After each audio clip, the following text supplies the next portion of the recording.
Do you find yourself in a space where you want absolute privacy and still enjoy your music, listen to your audiobooks, whatever you want to listen to privately using your smart TV? Let me show you how to connect your smart TV to an earbud or AirPods via wireless connectivity. What I have here is Soundcore Liberty 4NC. It's very powerful. So I'm going to show you how to connect the smart TV to these earbuds, listen to the music or my audiobook here. I can walk freely anywhere I want. So to do this, go to settings,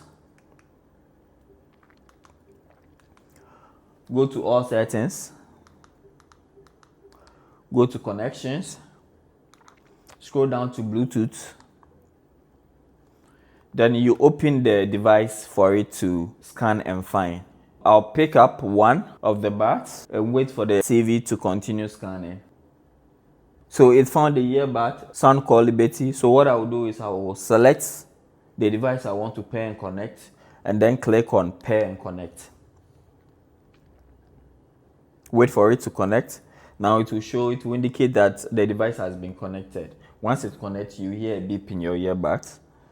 So I can close it.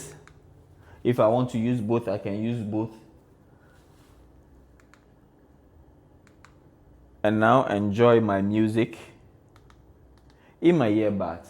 So I'm playing the music, I can only hear it, I have privacy. If you are doing anything on your TV that you want privacy, you want to be the only one hearing the sound, you can connect your earbuds and enjoy the sound whilst the place remains quiet.